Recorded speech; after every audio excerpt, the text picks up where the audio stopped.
Picture this. The people most likely to lie to you are not strangers, but the ones you trust the most. Your partner, your closest friend, maybe even your own family. The real pain doesn't come from hearing a lie. It comes from the moment you choose to believe it, even when deep inside you already felt something was wrong. The Stoics taught us, do not fear the truth. Fear losing your ability to recognize it.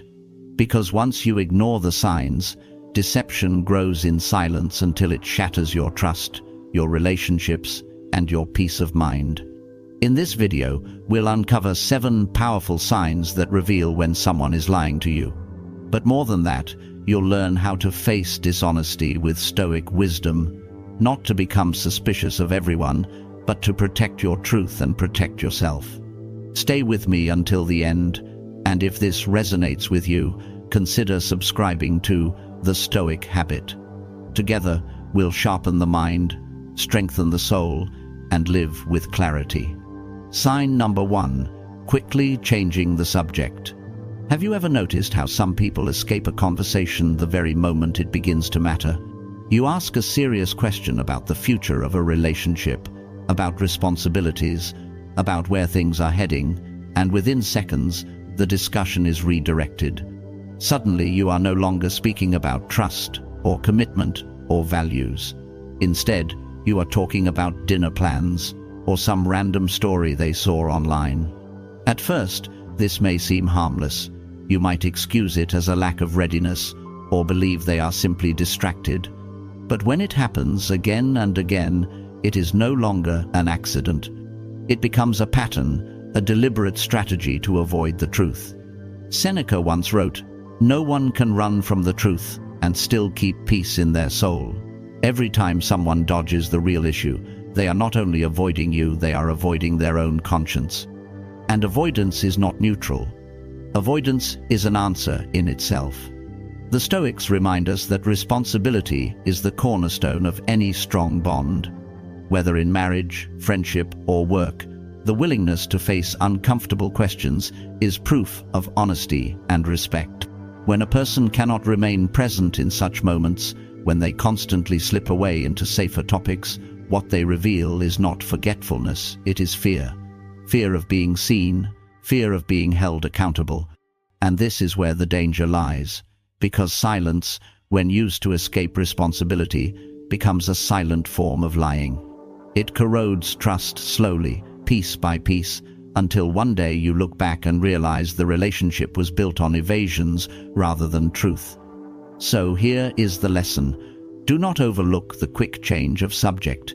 It is not just a conversational trick, it is a choice. A choice of comfort over clarity, a choice of safety over sincerity. And those choices, repeated often enough, will erode the very foundation of trust. If someone values you, they will stay in the difficult conversation. They will not abandon the moment where honesty is required. And if they cannot do that, you must ask yourself, what kind of connection are you truly building? Because truth, however uncomfortable, always builds stronger bonds than any well-constructed lie. Sign number 2. Listening to respond, not to understand. Think back to the last time you poured your heart into a conversation. You wanted to be heard. You wanted someone to truly understand what you were saying. Yet instead of listening, they were only waiting for their turn to speak. Their eyes glanced away, their body leaned forward, not to receive your words, but to prepare their rebuttal. This is not listening. This is performance, and performance is the enemy of trust. The Stoics believed that listening is an act of respect. Epictetus urged his students to speak little and listen much. Why? Because real listening is not passive. It is an expression of virtue. When you listen without judgment, you give the other person a space where their truth can exist. But when someone listens only to respond, they reveal something deeper. They are not interested in truth, they are interested in control. I once sat across from a colleague who was clearly going through a hard time. My first instinct was to interrupt, to offer advice, to fix the problem. But I caught myself. Instead, I remained silent. I let him speak. And what happened? He opened up more. By the end, he told me, I've never felt so understood. That was when I realized listening is not about having the right answer. It is about being present enough to let the other person's soul breathe. So how does this connect to lies? When someone listens only to react, to defend, to spin their own narrative, it is often because they are hiding something. They do not want clarity. They want distraction.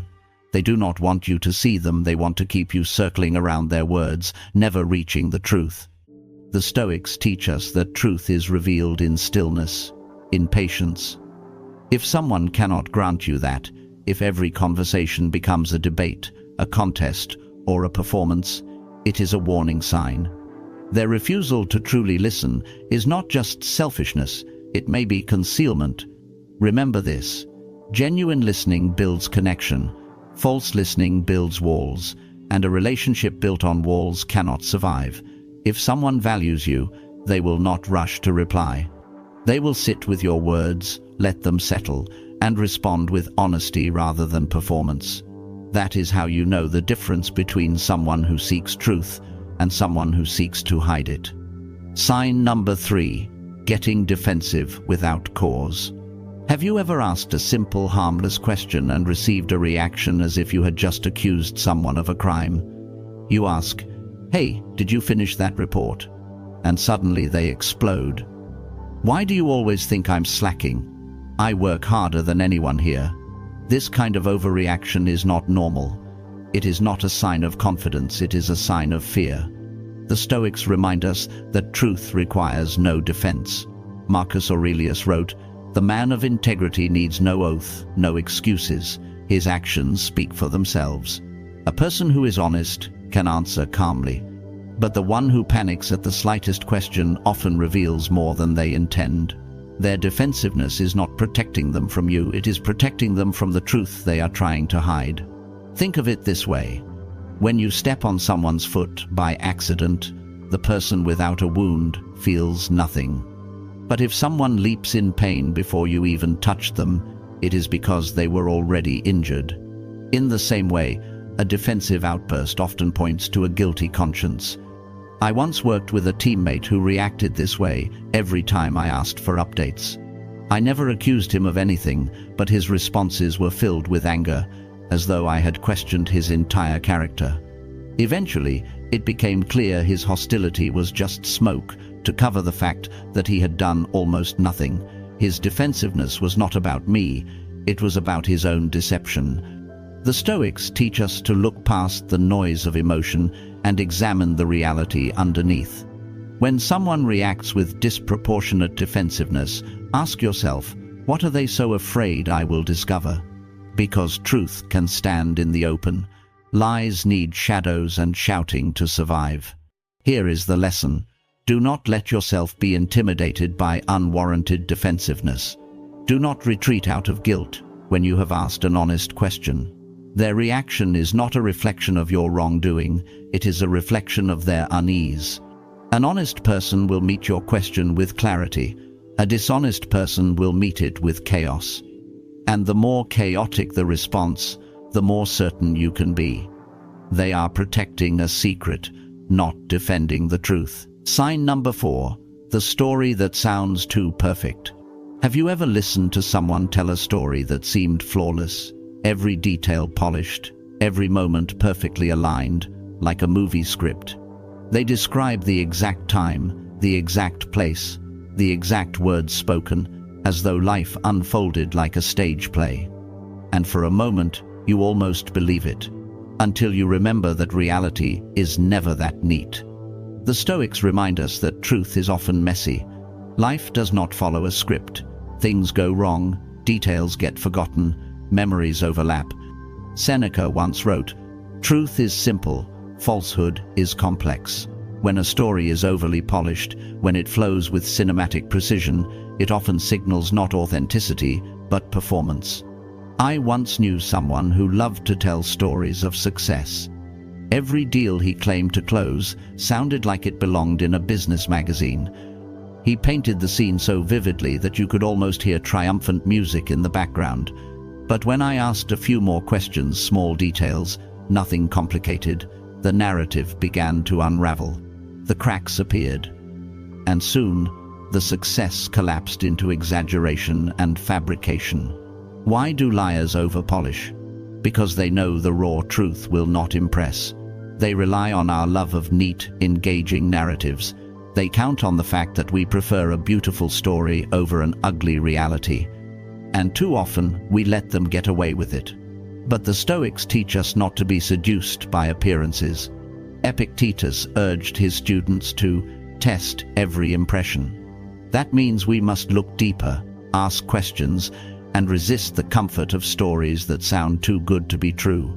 Because in life, perfection is rare, and when someone offers you a story with no flaws, no gaps, no contradictions, it is not a gift, it is bait.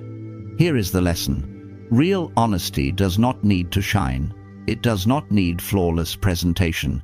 It stands on its own, even if it stumbles, even if it sounds unremarkable. A story that is raw, imperfect, and human carries more truth than 100 polished speeches. So the next time you hear a tale that feels too perfect, do not simply nod and smile. Lean closer. Ask questions. Because truth can withstand scrutiny, but lies, no matter how beautiful, will always break under pressure. Sign number 5. The body turns away from you. Words can be rehearsed, smiles can be faked, but the body often cannot lie. Have you ever been in a serious conversation and noticed the other person slowly angling their body away? Their torso shifts, their shoulders lean, their feet point toward the exit. Outwardly, they might still be speaking to you, but inwardly, their body is already trying to leave. The Stoics would tell us, pay attention. Epictetus taught that a person's actions, not their words, reveal their character. And body language is action. It is the subconscious revealing what the conscious mind tries to hide. I once had a friend who did this every time the topic grew uncomfortable. If I asked about something personal, something serious, his body would betray him before his words did. He would turn slightly away, cross his arms, create distance, and later I found out he had been hiding things he never wanted to discuss. His body told the truth long before his lips admitted it. Why does this matter? Because when someone cannot face you physically, it often means they cannot face you emotionally. Their body becomes a shield against confrontation. It is not just restlessness, it is avoidance, and avoidance, repeated enough times, is its own form of deception. The Stoics remind us not to ignore such signs. Marcus Aurelius urged himself daily to observe human nature without judgment, but with clarity. If a person is turning away in the middle of a serious conversation, it is not a coincidence. It is an unspoken confession. I do not want to be seen. Here is the lesson. Do not dismiss the body as irrelevant. A turned shoulder, an averted gaze, a step back, these are signals as loud as words. If someone consistently turns away when honesty is required, ask yourself what they are running from. Because truth does not turn its back on you, and neither should the people you trust. Sign number 6. Laughing off serious topics. Laughter is a gift. It can ease tension, bring people closer, and heal wounds. But sometimes, laughter is not a sign of joy. It is a disguise. Have you ever tried to bring up something serious, your concerns, your needs, the future, and the other person laughed it off? You speak about feeling disconnected, and they chuckle. Relax, you're overthinking. You try to discuss responsibility, and they turn it into a joke. On the surface, it looks playful, but underneath, it is avoidance. The Stoics would call this a mask. Seneca once wrote that people use diversions to escape truth, but what is escaped still pursues. Joking about serious matters does not erase them, it only delays the moment of reckoning. I once knew someone who did this constantly. Anytime a heavy subject arose, finances, commitments, even feelings, the response was sarcasm or humor. At first, it seemed charming, but over time, I realized the laughter was a wall. It wasn't lightheartedness, it was fear, a fear of accountability, a fear of being vulnerable. Why is this dangerous? because humor, when used to deflect, shuts down the conversation. It makes you feel like the unreasonable one for insisting on seriousness. It convinces you that maybe you are the problem, when in truth, the problem is their unwillingness to face reality. The Stoics remind us, not everything in life is meant to be light. Epictetus taught that some things must be faced with gravity, because truth is not always comfortable, but it is always necessary. To dismiss the serious with a laugh is to betray both yourself and the relationship. Here is the lesson. Notice when humor is genuine and when it is an escape. Genuine humor strengthens bonds. Defensive humor weakens them. If someone cannot take your serious concerns seriously, they are not ready to stand in the truth with you. Laughter can be medicine, yes, but it can also be poison when used to silence what must be spoken. The Stoic way is not to eliminate humor, but to recognize when it hides fear. Because in the end, truth is not a punchline, and if someone treats it as one, they are not being honest with you. Sign number 7, vagueness, when pressed for specifics. Honesty is clear. Deception is cloudy. Have you ever asked someone a direct question? When did this happen? Who was involved? What exactly did you mean? And instead of giving you a straight answer, they drown you in vague phrases. It's complicated. We'll see. Don't worry. Everything's fine. At first, it may sound harmless. But vagueness, when used consistently, is not confusion. It is concealment. The Stoics understood this well. Epictetus advised his students to speak little, but speak plainly, because clarity is a mark of integrity. If someone truly values the truth, they may not know all the answers, but they will not hide behind fog. They will say, "I'm not sure," or "I need to check." That is honesty. But when a person constantly circles around without saying anything, they are not protecting your feelings, they are protecting themselves. I once had a colleague who bragged about big deals he was working on, but every time I asked for details, names, deadlines, progress, his answers dissolved into mist. We're in talks, exciting opportunities, can't share too much right now. Weeks later, the truth surfaced. There was no deal at all. His vagueness was not humility, it was a shield for a lie. Why does this matter? Because vagueness erodes trust faster than open conflict. When someone refuses to be specific, they deny you the clarity you deserve. And without clarity, there can be no confidence in the relationship, whether it's in business, friendship, or love. The Stoics remind us that a life of virtue is a life of transparency.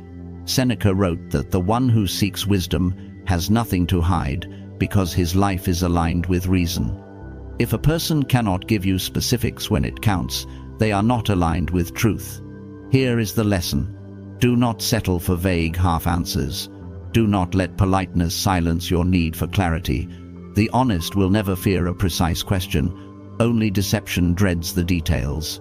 When someone chooses vagueness over truth, ask yourself, what are they building with you, trust or illusion? Because in the end, relationships built on fog always collapse in the light. Conclusion. Most people think lying only means speaking a falsehood, but deception is far more subtle. It can be avoidance. It can be laughter that hides discomfort. It can be a story polished to perfection. Or it can be silence, a refusal to face the truth. Marcus Aurelius reminded himself each day, live in truth, for truth is part of nature. Falsehood is the disease that destroys the soul. So take this as your reminder too. Watch closely. Listen not only with your ears, but with your heart. When you see these 7 signs, do not rush into anger, and do not lose your calm. Remember, you always have the power to choose truth, even when others choose deception. Now I want to hear from you. How many times have you ignored these signs, and what did it cost you? Share below, and if this message resonates, like the video and subscribe for more Stoic wisdom. Type "I choose truth" in the comments to commit to your journey.